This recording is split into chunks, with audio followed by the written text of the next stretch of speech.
This is the best way to explore all of the Hanoi best sites. It is City Tour Bus, which we booked this via Klook app. There are different packages that you can choose from.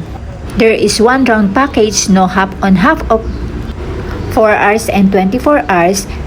If you get the 4 hours or 24 hours, you can ride the bus as many times as you want until the duration of your ticket. Just present your QR code and they will give you the ticket, and then you can choose which destination you want to go first. So, hindi nga pala included yung pick-up nila sa mga hotel. So, pupunta ka talaga sa kanilang pick-up point dun sa may malapit sa Opera House. And then, every 30 minutes, may dumadaan na bus para sumakay ka ulit para pumunta ka sa next destination mo. O, diba, hindi mo na problema yung kung paano ka sasakay, ida-drop off ka na lamang nila kasi meron naman silang pick-up point na talagang dumadaan yung bus.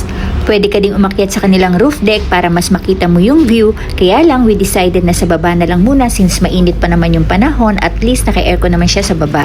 And mahaba pa naman din yung time namin. So, pwede mamaya, doon naman kami sa taas. Talagang napaka-consistent nila sa time. Talagang eksakto silang dumadaan yung mga bus nila. So, ganang mga signage yung makikita nyo kung saan kayo pwedeng pick upin. Kaya pag nalagpasan ka ng bus, so mag-aantay ka na lang ulit ng after 30 minutes. Yan nga pala yung view kapag nasa roof deck ka. Talaga masarap yung pakiramdam kapag hindi mainit kasi presko yung hangin at saka makikita mo yung buong view ng City of Hanoi. Hanoi is a capital of Vietnam.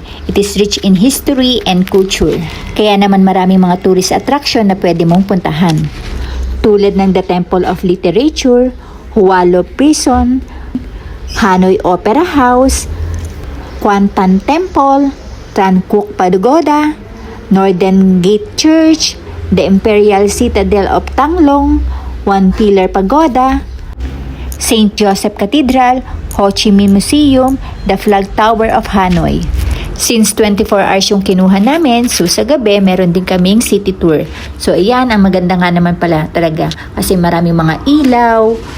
If you are planning to go to Vietnam, save this video for your reference. At kung hindi ka pa nakapollow, follow mo ko to get more updated and travel tips. That's it for now. Thank you for watching.